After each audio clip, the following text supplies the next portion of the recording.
नमस्कार, आप देख रहे हैं जनता टीवी। आपके साथ मैं हूं अमित शर्मा।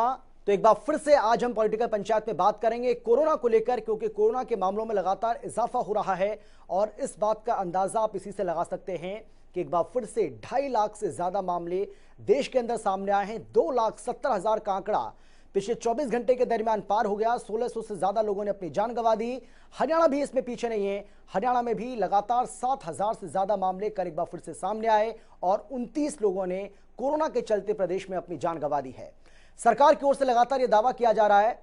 आज भी एक बड़ी बैठक हुई और इस बैठक के बाद गृह मंत्री, स्वास्थ्य मंत्री अनिल विज की ओर से बिल्कुल साफ कर दिया गया कि प्रदेश में बेशक कोरोना के मामले बढ़ रहे हैं, लेकिन लॉकडाउन लगाने का हमारा अभी किसी तरह का कोई इरादा नहीं है और कोरोना से फाइट करने के लिए प्रदेश पूरी तरह से तैयार है। हमारे पास ना दवाइयों की कमी है, ना आईसीयू बेड्स की कमी है, ना हमारे पास किसी दूसरी ऐसी मेडिकल सुविधाएं जो कोरोना से बचाव के लिए बहुत ज्यादा जरूरी हैं। ऐसी कोई भी दिक्कत हमारे यहां पर नहीं है, सब कुछ यहां ठीक है।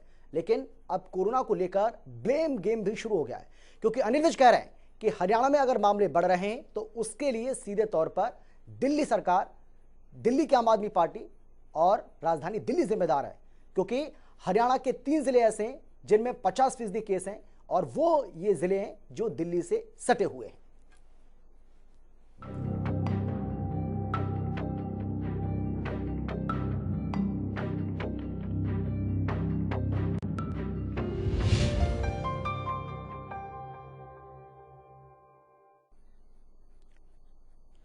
तो हरियाणा में किस वजह से केस बढ़ रहे हैं, इसे लेकर स्वास्थ्य मंत्री क्या कुछ कह रहे हैं, उन्हें क्यों ऐसा लगता है कि हरियाणा में जो केस बढ़ रहे हैं उसके लिए दिल्ली जिम्मेदार है, आप सुन लीजिए पहले। देखिए, ये जो विपक्ष की सरकारें हैं, ये जानकर इस तरह के मुद्दे उठा रहे हैं और उनको पूरा करने की दायित्व उन्हीं सरकारों की है। अब केजरीवाल जी रोज मीडिया पर इतना इतना खर्च करके आके बोल रहे हैं, भाई अगर किसी चीज़ की शॉर्टेज आए तो आप व्यवस्था कर लो। आप एडवर्टाइजमेंट पर इतना पैसा खर्च कर रहे हो, दवाइयाँ पर कर दो। हिंदुस्तान में नहीं मिलती है, बाहर से मंगवा लो। देखिए, अब जो हमारे टोटल पेशेंट्स आ रहे हैं, एक्टिव पेशेंट्स हैं, उनमें 50% 3 जिलों के हैं, गुड़गांव के हैं, फरीदाबाद के हैं, सोनीपत के हैं, जो दिल्ली से सटे हुए हैं। पर अब मरीज है, अब दिल्ली में नहीं उनको व्यवस्था हो पा रही होगी और वो हमारे पास अगर आ गए हैं तो हम तो धक्का नहीं मार सकते ना जी।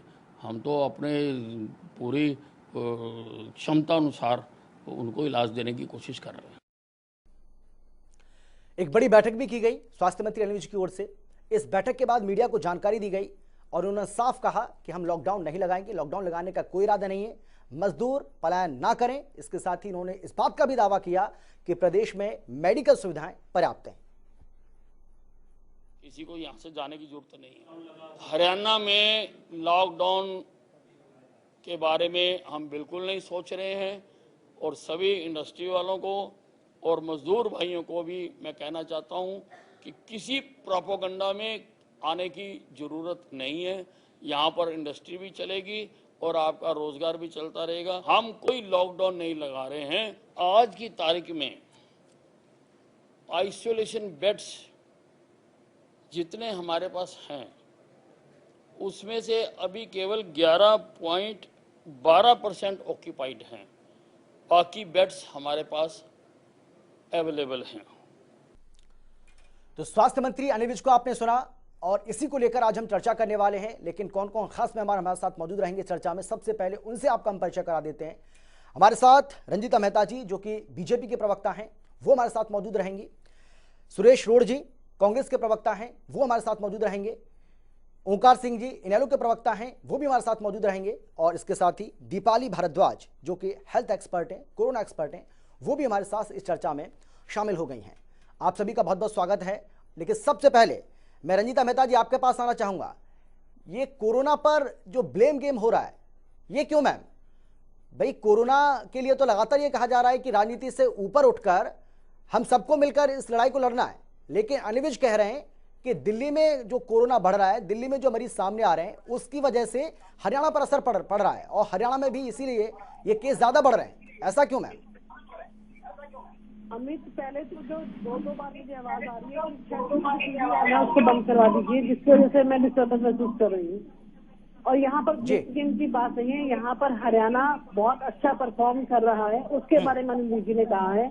हमारे पास अगर आप चाहे बेड हो, चाहे वो मेडिसिन हो, चाहे वो डॉक्टर्स हो, किसी भी चीज की कोई भी कमी नहीं है। और कोविड से लड़ने के लिए पूरा हरियाणा एकजुट होकर आज तैयार है। सबसे बड़ी चिंता की बात यह है कि जो रिकवरी रेट पहले हमारा 98% था, आज वो रिड्यूस होकर 87% हो चुका, जो कि एक चिंता का विषय है। उसके अलावा हरियाणा ने कोविड से लड़ने के लिए बहुत ही अच्छे सराहनीय कदम उठाए हैं, जिसके अंदर हमने सभी चीजों के पहले तो रेट फिक्स कर दिए हैं। पहले शिकायतें आ रही थी कि प्राइवेट हॉस्पिटल कुछ ज्यादा चार्ज कर रहे हैं, या किसी चीज की दवाई महंगी मिल रही है, या बेड महंगा मिल रहा है, या आईसीयू के चार्जेस ज्यादा लिए जा रहे हैं। उन सब चीजों के जो चार्जेस है पूरे फिक्स कर दिए गए हैं, चाहे वो प्राइवेट हॉस्पिटल है, चाहे वो सरकारी हॉस्पिटल है, सबके अंदर आपको फिक्स चार्जेस ही देने पड़ेंगे, कोई भी आपसे एक्स्ट्रा चार्ज नहीं कर सकता। इसी तरीके से जितने भी टेस्ट थे, चाहे वो आरटीपीसीआर का टेस्ट था, मैम दिक्कत ये है रंजीता जी कि सरकार तो फिक्स कर देती है, लेकिन जब जमीन पर आप जाते हैं तो मरीजों को, तीमारदारों को किस तरह से दिक्कतें होती हैं। वो जो फिक्स प्राइस आप करते हैं ना, वो जमीन पर मिलते नहीं है। जमीन पर वो दावे हवा हवाई हो जाते हैं, और ये सच है। अमित जी, अगर हमें कोई भी सूचना अगर आपके माध्यम से भी मिलेगी, अगर ऐसी कालाबाजारी करते हुए कोई भी पकड़ा जाएगा, उसके खिलाफ न केवल सख्त कार्रवाई होगी, बल्कि उसके लाइसेंस तक भी सस्पेंड किए जाएंगे। जहां पर 2019-20 के अंदर हमारा जो रेट था 4500 रुपए था, आज वो रेट रिड्यूस करके सिर्फ 449 रुपए कर दिया गया है पर टेस्ट, जो कदम है। उसके बाद सैंपल कलेक्शन की जहां तक बात है, उन रेट भी फिक्स कर दिए गए हैं। अगर घर से सैंपल लिया जाता है तो 699 रुपए लिए जाएंगे, और जो रैपिड एंटीजन टेस्ट है उसके 500 रुपए, जो सीबीएनएजी टेस्ट है उसके 2400 रुपए, जो ट्यूलिप टेस्ट है उसके 1250 रुपए, एलिसा के 250 रुपए। तो हर चीज का जो है रेट फिक्स कर दिया गया है। उसके अलावा अगर हम पर डे टेस्टिंग की बात करते हैं, हरियाणा के अंदर पर डे 40,000 टेस्ट हो रहे हैं। जिस बढ़ती संख्या में हम टेस्ट कर रहे हैं, उसके साथ ही वैक्सीनेशन की जो संख्या है वो भी बिल्कुल उचित मात्रा में चल रही है, और निश्चित तौर पे जल्दी हम पूरे हरियाणा को इसे कवर कर देंगे। और जहां पर 95% जो टेस्ट हैं वो आरटीपीसीआर के टेस्ट किए जा रहे हैं, और हमारे यहाँ पर 3 हेल्पलाइन जो है हमने शुरू कर दी है। चलिए मैं आता हूँ, मैं आगे भी आपको मौका दूंगा, आप अपनी बात पूरी रखिएगा। ठीक है, मैं आ रहा हूँ आपके पास। मैं दोनों जो प्रवक्ता हैं हमारे साथ कांग्रेस पार्टी के और इनेलो के, उनके पास भी मैं जाना चाहूंगा, लेकिन उससे पहले दीपाली भारद्वाज जी, मैं आपके पास आना चाहूंगा। अनिल विज का ये कहना कि दिल्ली की वजह से हरियाणा में मामले बढ़ रहे हैं, हालांकि उसमें वो ये भी कह रहे हैं कि दिल्ली में जिन लोगों को इलाज नहीं मिल पा रहा है उसकी वजह से वो मरीज हरियाणा में आ रहे हैं, और हम अपनी जिम्मेदारी को निभा रहे हैं, हम अपना फर्ज अदा कर रहे हैं कि अगर हमारे पास कोई आता है, चाहे वो किसी भी राज्य का हो, हम उसका इलाज करेंगे। क्या ये सच है कि दिल्ली की वजह से या दूसरे राज्यों की वजह से हरियाणा में केस बढ़ रहे हैं? देखिए, क्या ये तर्क सही है? सच सिर्फ इतना है कि केसेस बढ़ रहे हैं। हमें इसको पॉलिटिकल या रिलीजियस ब्लेम गेम नहीं बनाना है। किसी भी सरकार के लिए, किसी भी हुकूमत के लिए, मैं एज ए डॉक्टर आपको बता दूं, ये बहुत बड़ा चैलेंज है। एक पैंडेमिक इस तरह का जो इतना इंफेक्शियस हो, जिसके लिए मोड ऑफ ट्रांसमिशन के लिए भी क्वेरी आज भी दुनिया के साइंटिस्ट ये कंक्लूड नहीं कर पा रहे हैं कि ये हवा से फैलता है या नहीं। इसकी दवाइयां हैं, शुरू में हमें स्टीरॉयड नहीं देना है, ज्यादा ऑक्सीजन नीचे गिरे तब स्टीरॉयड देना है, मैनेजमेंट के अंदर हमेशा कॉन्ट्रोवर्सीज आ रही हैं। तो इसको आप ब्लेम गेम ना करिए। मेरा एक छोटा सा आपके चैनल के द्वारा, इतने अच्छे आपने पैनलिस्ट बिठाए हैं, जो सुझाव होगा कि हरियाणा के जो चीफ मिनिस्टर हैं, वहां की जो पार्टी है, उनको चाहिए कि वहां के लोगों के लिए एक चीज थोड़ा सा सिंक्रोनाइज हो जाए। लोग अभी भी कंफ्यूज हैं, लोग बेहद पागल की तरह फैल रहे हैं, लोगों को समझ नहीं आ रहा है, कितनी कंफ्यूजन, टेंशन, हलबली मची हुई है। तो उसको कम करें। न्यूज़पेपर में ऐड भी डाला जा सकता है कि अगर आपके घर में फीवर हो तो कैसे कैसे स्टेप्स क्या करना है। बेसिक दवाइयां पेशेंट के घर पहुंचाई जाए, घर के बाहर स्टिकर जरूर लगाया जाए, और अगर ऑक्सीजन लेवल गिरे तो ही मरीज जाए। जो गरीब तबके के लोग हैं, जिनके घर में आइसोलेशन फैसिलिटी अवेलेबल नहीं है, 10-12 लोग लदालद हैं, उनको सरकार को आइसोलेशन देनी चाहिए। जो उनके सरकारी स्कूल वगैरह बंद है, वहां पे बेसिक आइसोलेशन हो, बिना किसी केयर के भी, अगर बस इमरजेंसी एसओएस कुछ हो कि वहां से उनको अस्पताल पहुंचाया जा पाए। उससे हमारी जो डिजीज की जो स्प्रेड है वो कम हो जाएगी। मगर फिर से यही कहूंगी कि इस वक्त ब्लेम गेम नहीं करना चाहिए, ना हमें ये कहना चाहिए कि कुंभ से कोरोना आ रहा है, ना पॉलिटिकल रैली से, ना किसी और किसी भी और रिलीजियस रीजन से। हम सबको एकजुट होकर आत्मनिर्भर भारत बन के लड़ना है। ठीक है, आता हूं मैं आपके पास। सुरेश जी, सरकार तो कह रही है हम पूरी तरह से तैयार हैं, अनिल विज को आपने सुना भी होगा, आज प्रेस कॉन्फ्रेंस उन्होंने की और इस प्रेस कॉन्फ्रेंस के दौरान किस तरह से उन्होंने दावा किया, इसको आपने सुना भी होगा। उन्होंने कहा कि हमारे पास किसी तरह की कोई दिक्कत नहीं है और यही वजह है कि हम लॉकडाउन के बारे में तो सोच भी नहीं रहे और हमें लगता है कि लॉकडाउन जैसे हालात हमारे प्रदेश के अंदर पैदा भी नहीं होंगे क्योंकि सरकार मजबूत है, सरकार पूरी मजबूती के साथ कोरोना से लड़ने के लिए तैयार खड़ी है। अमित जी, अनिल विज जी का बयान अभी सुना, आपने कहा कि ये सरकार का बयान है। अगर ऐसी बात है तो हम इस बात का स्वागत करते हैं। नहीं, वो मंत्री हैं, वो मंत्री हैं, वो भी स्वास्थ्य मंत्री हैं। अगर वो कुछ कह रहे हैं तो सरकार का बयान हुआ ना सर, क्या गलत कहा मैंने? ये विरोधाभास आप ही दिखाते हैं। जनता टीवी पे अक्सर हमें देखने को मिलता है, मुख्यमंत्री कुछ कहते हैं, डिप्टी चीफ मिनिस्टर कुछ कहते हैं, स्वास्थ्य मंत्री कुछ कहते हैं। हम स्वागत करते हैं। आपने अगर कहा कि सरकार का बयान है, अगर सरकार इस गंभीर विषय के ऊपर एकमत है और इसको सीरियसली वो ले रहे हैं या इसको निपटाने की कोशिश में है, इसका उपचार करने के लिए लोगों को सुविधाएं प्रदान करने चाह रहे हैं, तो हम कांग्रेस पार्टी विपक्ष के तौर पे इस संकट की घड़ी में सरकार के साथ खड़े। इंसानियत का मुद्दा है। हमारे से ज्यादा बीजेपी की प्रवक्ता रंजीता मेहता जी बैठे हुए हैं। इन्होंने कोरोना के काल में हमें तो मलाल है, पता नहीं ये क्यों छोड़ के गए। हमारे से ज्यादा पोल ये खोलते जी बीजेपी का, क्योंकि ये बड़े शहर में रहते हैं और उस बड़े शहर में इन्होंने पीछे कोरोना में जो कैंप लगाए, किस तरीके से वो किया, अस्पतालों में जो दुर्दशा थी, कई बार हम उस चीज से अपडेट नहीं होते थे छोटे शहर में रहने के कारण। लेकिन पंचकूला जैसे शहर में जो दुर्दशा थी कोरोना के समय में, वही मनोहर लाल खट्टर आज उन्हीं की सरकार है और वही उप मुख्यमंत्री हैं, वही अनिल विज मेरे ख्याल स्वास्थ्य मंत्री हैं। तो हमारे से हम इसमें राजनीतिक कोई बात नहीं करना चाहते। अब स्थिति है, सभी को मिल को जीतने के लिए कांग्रेस पार्टी विपक्ष के तौर पे इंसानियत लाते हैं। हमारे तो राष्ट्रीय नेता राहुल गांधी जी ने बंगाल में अपनी रैलियां कैंसिल कर दी। हम इस विषय के ऊपर सरकार के साथ है। मैं बड़ी स्पष्ट बात यह कहना चाहता हूँ।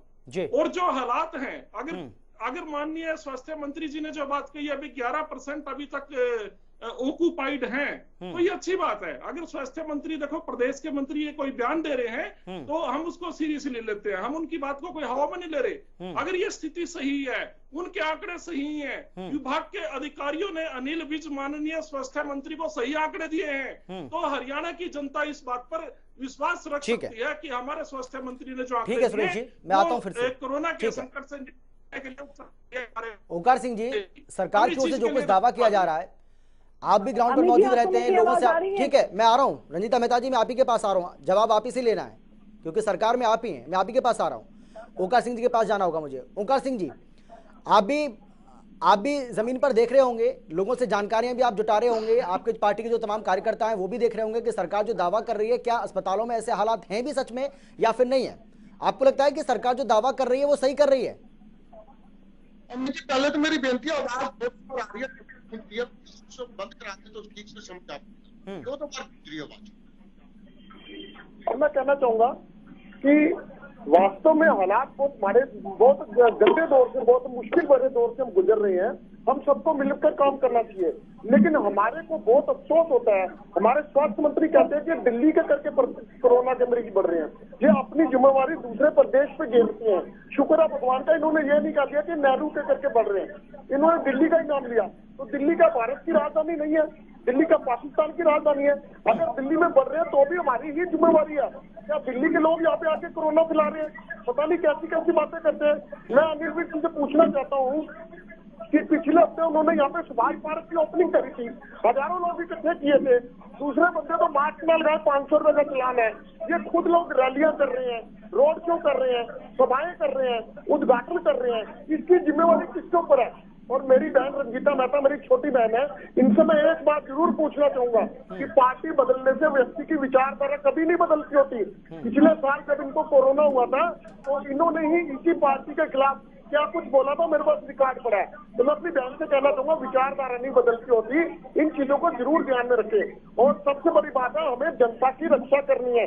मैं अपनी बहन से पूछना चाहूंगा कि आपके पास विजन क्या है? अगर आपके स्वास्थ्य मंत्री कह रहे हैं कि हमारे पास प्रॉपर बेड है, तो आप कम से कम उनकी एक ऑनलाइन लिस्ट तो लगा दीजिए। आज जब कोई बीमार होता है तो उसको बेड तो मिलता ही नहीं है, ना उसको मैक्स हॉस्पिटल में मिलता है, ना चंडीगढ़ में मिलता है, पीजीआई में कहीं बेड की भर्ती नहीं होती। ये कहते हैं हमारे पास बेड भी पूरे हैं। और रेमडेसिविर इंजेक्शन की ब्लैक हो रही है इन्हीं के एरिया में, इनको नजर नहीं आता। जब किसी मंत्री या संतरी को हाँ, मैं रंजीता जी आप ही के पास आ रहा हूँ, उनको अपनी वो जब जैसे किसी अपनी बात मंत्री पूरी को करते हैं उसके कोरोना बाद मैं आप होता ही के पास आ रहा हूँ, आप इसे जवाब लेना किसी है। मंत्री को मैं आ कोरोना रहा हूँ। होता है तो सीधा मेदांता में चला जाता है। वो किसी सिविल अस्पताल में जाके देखे, इनको अपने अस्पतालों पर विश्वास नहीं है क्या? इनको पीजीआई पे विश्वास नहीं है क्या?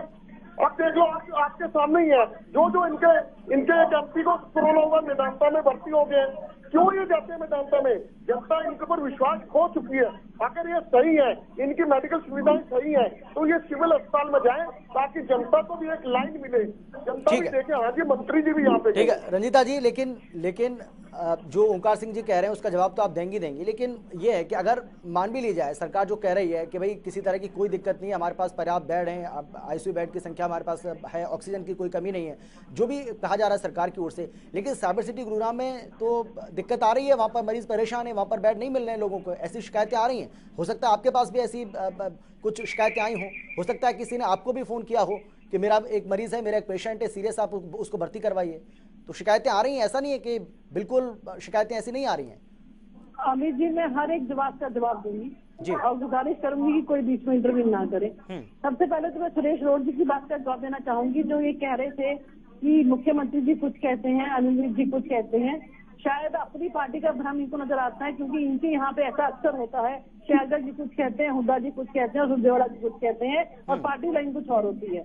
तो उन चीजों से ऊपर उठिए और आज बात हो रही है कोरोना की और कोरोना के ऊपर बात करें। और जहां तक ओंकार जी की बात है, इनका दर्द भी समझ में आता है कि इनकी पार्टी शून्य पे जा चुकी है। इस वजह से ना तो ये रैलियां कर सकते हैं, ना ये प्रोग्राम कर सकते हैं, और दूसरों का होता है तो इनको दर्द होता है। और जहां तक बेड अवेलेबिलिटी की बात है, मैं बाकायदा आपको आंकड़े लेना चाहूंगी, ताकि इस चैनल के माध्यम से जनता भी देख ले कि कहाँ पे कितने बेड हमारे पास अवेलेबल है। नहीं, लिस्ट तो आप रंजीता मेहता जी, रंजीता मेहता जी आप वही लिस्ट बता रही है ना, आप तो वही लिस्ट बताएंगे जो मंत्री साहब ने बताई आपसे कुछ देर पहले, लिस्ट वही आपके पास, वो तो सबको पता है, वो प्रदेश की जनता सुन चुकी है।